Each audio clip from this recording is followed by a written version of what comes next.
आपका इस चैनल में स्वागत है। आज का टॉपिक हम जो लेके आए हैं वो है पोटेंशियोमीटर द्वारा दो सेलों का ईएमएफ की तुलना। ये है हमारा टॉपिक। तो हम इसके बारे में हम पढ़ेंगे। इससे पहले हम पढ़ चुके हैं जो पोटेंशियोमीटर क्या होता है, वो करता क्या है।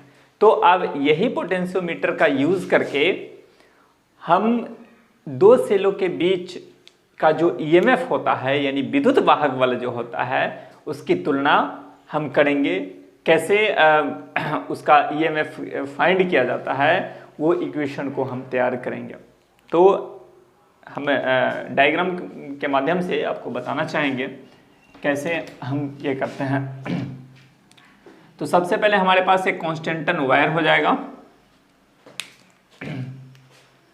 तो कांस्टेंटन वायर हम ले लेते हैं। ये मान लेते हैं हमारे पास ये कांस्टेंटन वायर है।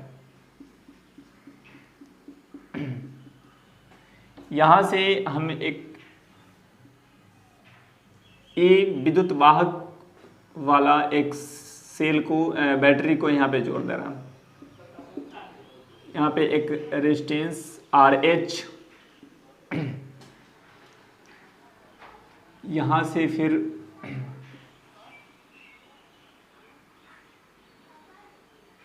ये हमने कनेक्ट किया।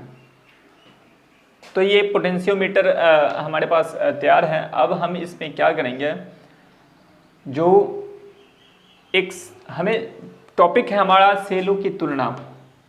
तो सेल यहाँ पे हम एक लगाएंगे।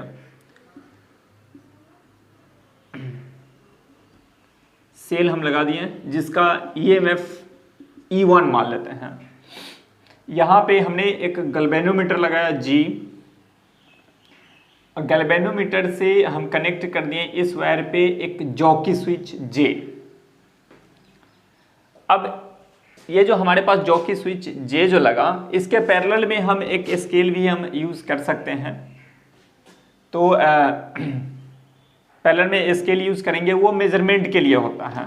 जो हम यहाँ से वायर, ये जो हमारे पास कांस्टेंटन वायर है, इसकी लंबाई को मेजर करने के लिए हम स्केल का यूज करते हैं। तो अब क्या होगा, हम क्या करेंगे, हमारे पास इधर तो करंट फ्लो हो ही रहे हैं। ये हमारे पास RSH रेजिस्टेंस है, जिसमें हम इसके पोटेंशियल डिफरेंस को मतलब इसमें जो धारा प्रवाहित हो रही है, करंट जो फ्लो हो रहा है, उसको हम कम और ज़्यादा कर सकते हैं। यानी उसकी सेंसिटिविटी को बढ़ा भी सकते हैं और कम भी कर सकते हैं हम यहाँ से। अब क्या कर रहे हैं, हमें देखना है जो यहाँ से जॉकी स्विच जो है हमारा, वो कांस्टेंटन तार पे हम मूव करवाएंगे, उसको गति करवाएंगे इधर से उधर। और अगर मान लेते हैं जो हम मूव करा रहे हैं और इस पॉइंट पे आके, जैसे ही जॉकी स्विच इस पॉइंट पे आया, तो इस पॉइंट पे आया, उस समय हम देख रहे हैं जो गैल्वेनोमीटर का जो डिफ्लेक्शन था वो 0 हो गया।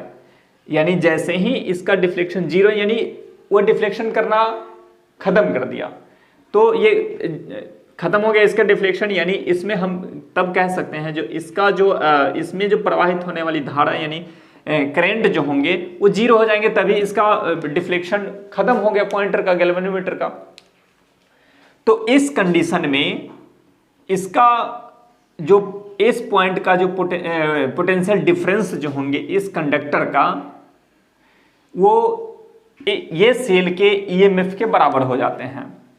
और पोटेंशियोमीटर से हम एक नियम से मान लेते हैं, ये हमारे पास एक L लंबाई का, L1 लंबाई का वायर है और इसका पोटेंशियल डिफरेंस V1 हम कर दे रहे हैं। तो पोटेंशियोमीटर के नियम से हम कह सकते हैं जो V1 directly proportional to L1। अब यहां से हम V1 = KL1 कर सकते हैं। तो जैसा कि अभी हम आपको बताएं, जो V1 जो होंगे ये सेल के ईएमएफ के बराबर हो जाएंगे। पोटेंशियल डिफरेंस जो हो जाएगा वो ईएमएफ के इक्वल में हो जाएंगे, विद्युत वाहक बल के बराबर में। तो इस इक्वेशन से हम E1 को हम ऐसे लिख सकते हैं, E1 = KL1। ये फर्स्ट हो गया, ये फर्स्ट सेल के लिए है, ये फर्स्ट सेल के लिए है। अब हम क्या कर रहे हैं, टॉपिक जैसा है, दो सेलों के बीच हम निकाल रहे हैं, तो एक सेल को हम फिर यहां से कनेक्ट कर दे रहे हैं और जिसका ईएमएफ जो होंगे वो E2 मान ले रहे हैं। अब गैल्वेनोमीटर को यहां से हटा के अब हम गैल्वेनोमीटर को यहां पे कनेक्ट कर दे रहे हैं इस सेल के साथ, E2 ईएमएफ वाले सेल के साथ कनेक्ट किए। दोनों का ईएमएफ अलग है। अब हम क्या कर रहे हैं, जो अब फिर जॉकी स्विच को फिर कांस्टेंट वायर पे हम आगे पीछे इसको मूव कराएंगे। और मान लेते हैं ये तो फर्स्ट के लिए था, ये कंडीशन जो इसका डिफ्लेक्शन 0 हो गया था। अब मान लेते हैं जो इस पॉइंट के लिए, इस सेल के लिए इस पॉइंट पर गैल्वेनोमीटर का डिफ्लेक्शन 0 हो गया, यानी इसमें जो करंट फ्लो हो रहे थे अब वो भी क्या हो गया, 0 हो गया। तो इस कंडीशन में अब लंबाई हम यहां तक ले लेते हैं, L2 कर देते हैं और इसका पोटेंशियल डिफरेंस V2 कर दे रहे हैं। तो यहाँ पे 0 हो गया, तो एक कंडीशन इसमें भी सेम कंडीशन इसी के जैसा होगा, जो V2 जो होंगे वो डायरेक्टली प्रोपोर्शनल टू L2, फिर V2 इक्वल टू KL2 और सेकेंड सेल का जो ईएमएफ जो होगा, जो E2 होगा, ये पोटेंशियल यानी V2 के इक्वल में हो जाएंगे। तो इस इक्वेशन से हमारे पास E2 इक्वल टू आ जाएंगे KL2, ये हमारे पास इक्वेशन 2 आया। अब दोनों इक्वेशन को हम डिवाइड कर दे रहे हैं, यानी फ्रॉम इक्वेशन 1 एंड 2।